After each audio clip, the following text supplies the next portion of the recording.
Nagayyaa akkam jirtu kabajamtoota daawwattoota Gullallee Miidiyaa Neetwoork. Odeessaalee keenya kan guyyaa irraa qabannee jirra. Qopheessee dhiyeessuun kan isin faana turan Bunnoo Waabeekooti. Hanga xumura sagantaa kiyyaatti akkana faana turtan kabajaan isin affeera.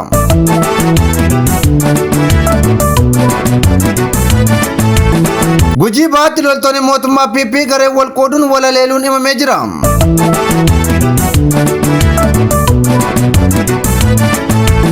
Dhaabbanni mirga namummaaf falmu Human Rights Watch pirezidaantiin naannoo Somaalee duraanii Abdiillee hidhaarraa bilisa baasuu mootummaa Itoophiyaa qeeqee jira.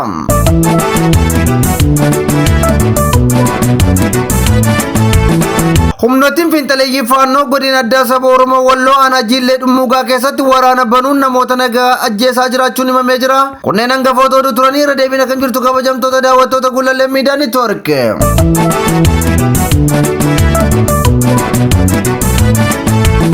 Gujii baatti loltoonni mootummaa PP garee wal qooduun walaleeluun himamee jira. Gujii aanaa Gooroo Doolaa magaalaa Harqallootti loltoonni mootummaa Itoophiyaa raayyaa ittisa biyyaa galgala kaleessaa walitti dhukaasaa akka bulan maddeen himaniiru. Odeessni qaqqabe akka ibsutti loltoonni Itoophiyaa 7 akka ajjeefamanii fi loltoonni 10 ol immoo akka madaan baruun danda'amee jira. Gujii baatti guyyaa lama dura wal waraansi loltoota waraana bilisummaa Oromoo waliin adeemsifamuu isaa hordofuun loltoonni mootummaa kisaaraa lubbuu fi qabeenyaa isaan mudateef walii isaaniitti quba qabuun walaleeluun baramee jira. Kana malees lola waboo waliin taasisaniin kan buufatan waraanni mootummaa nama miseensa poolisii isaanii ture kan maqaan isaa Nagahoo Tasfaayee jedhamu haala suukanneessaan ajjeesuun maddeen himaniiru. Miseensi poolisii loltoota PP'n ajjeefame kun waggaa 2 dura sirna Oromoo ajjeesuuf hin hojjedhu jechuun hojii gadi lakkisuun isaa baramee jira.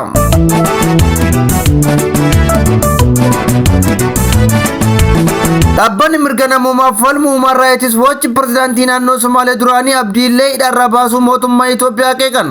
Abdiillee yakkoota suukanneessaa raawwatanii turan jechuun tarkaanfii mootummaan Itoophiyaa fudhate qeequun gocha farrumaatis jedhee jira. Pirezidaantii duraanii mootummaa naannoo Somaalee kan ta'an Abdii Mohammad Umar warraaqsa uummanni Oromoo guutuu Itoophiyaa keessatti adeemsisaa ture hordofee haleellaa sabummaa irratti xiyyeeffate uummata Oromoo naannoo Somaalee keessa jiraatuu fi naannawaa daangaa jiru irratti akka raawwatamu ajajuun namoota dhibbootaan lakkaa'aman ajjeesisee miliyoona tokko ol immoo qe'ee isaaniirraa buqqisisee turuun isaanii ni yaadatama. Akka harka mirga adda waawayitti kan ilaalamu Abdiillee yakkoota namummaa bal'aa uummata irratti raawwachuu fi uummata buqqaasuun ajandaa warraaqsaa uummanni Oromoo qabate jijjiiruuf yaalii taasisus hin milkaa'in afeera. Sirni adda waawayii qabsoo uummataatiin kufee Abdiillee yakka raawwataniin to'annoo jala ooluun isaaniis ni yaadatama. To'annaa jala ooluun Abdiillee kanneen ajaja isaatiin lubbuu dhabanii fi qabeenyi isaanii barbadaa'e haqa ni argatu jedhamee eegamus mootummaan biltiginnaa himata addaan kutuun bilisa baasuun gochaa saalfachiisaa ta'ee jira. Ministeerri haqaa Itoophiyaa sababa faayidaa hawaasa bal'aatiif jedhuun Abdiillee fi hoogganaa Meetek duraanii Jeneraal Kinfee Daanyaachoo hidhaarraa bilisa baasuun ifoomee ture. Abdiillee himata sarbiinsa mirga namummaa irratti banameef murtii haqaa osoo hin argatinii fi hidhamtoonni haqaa osoo hin argatin hafuun isaa rifaatuu uumee jira. Abdiillee bara 2010 hanga 2018 aangoo pirezidaantummaa naannichaa irra hoggaa turanitti yakkoota akka ajjechaa jumlaa, dararaa hamaa, buttaa fi kanneen biroo naannichatti raawwataman duuba jiraachuu dhaabbatichi ibseera. Human Rights Watch Abdiillee bilisa taasisuun yakkoonni akkasii akka itti fufanii raawwatamaniif karaa banuudha jechuun qeeqee jira. Xumura irrattis mootummaan Itoophiyaa namoota yakka ulfaataa raawwatan seeratti dhiyeessuun olaantummaa seeraa raggaasisuun yakka raawwatameef gaafatummaa akka taasisu dhaabbanni mirga namummaaf falmu Human Rights Watch gaafatee jira.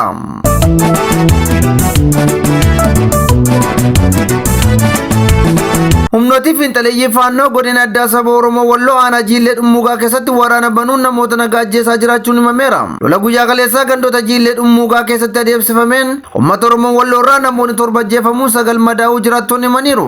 Humnooti kun haleellaa walitti fufaa gandoota akka Xuree Gooroo, Waada'oo, Baalcii, Mudhii Faacaa akkasumas gandoota dhibii keessatti taasisaa jiru jedhameera. Guyyaa kaleessaa bitootessa 17 bara 2024 haleellaa aanaa Jiillee Dhummuugaa gandoota Xuree Gooroo, Waada'oo, Baalcii, Mudhii Faacaa irratti raawwataniin namoonni nagaa hedduun ajjeefamuunis beekameera. Humnoonni fiinxaleeyyii kun baatii Ramadaanaa eeggachuun haleellaa qindaa'aa uummata Oromoo Walloo irratti banuun ni beekama. Rakkoo nageenyaa humnooti fiinxaleeyyii faannoo kun uumaniin uggurri geejjibaa labsamee sochiin geejjibaa dhaabbachuun uummanni rakkoo hedduuf saaxilamuu jiraattonni himaniiru. Mootummaan federaalaa waa'ee haleellaa humnooti faannoo kun Walloo irratti bananii hanga ammaa waan jedheen qabu.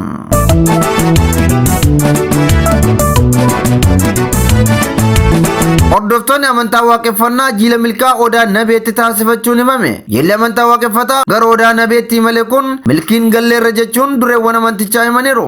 Jilli kun dhaloonni odaa nabee akka yaadatuuf akkasumas guddina isaa akka beekuuf yaadame jilli garasitti ba'amuus eeraniiru.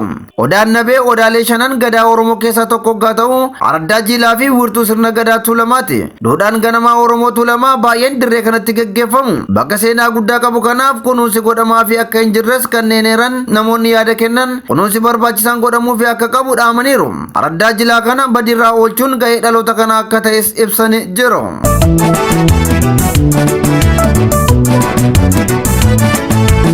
Pirezidaantiin Raashiyaa Vilaadimir Puutiin filannoo Raashiyaa irra deebiin mo'ataniiru. Pirezidaantiin Raashiyaa filannoo mootummaa gaggeeffamaa ture mo'achuun irra deebiin filatamuun gabaafame.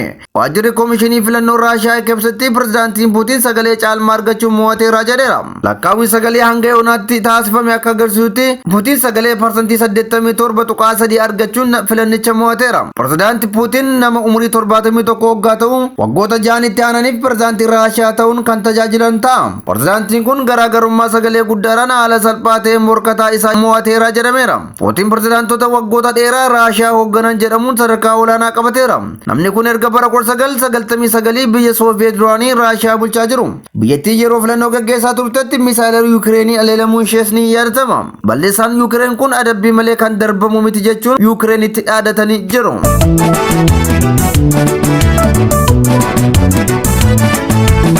Ayyaani kabajamtoota daawwattoota Gullallee Miidiyaa Neetwoorkii odeessaaleen keenya kan guyyaa irraatiif qabanne kanneen hangasii turanii qopheessee dhiyeessuun kan isin faana turan Bunnoo Wabeekoote. Wanta nu daawwattaniif galatooma.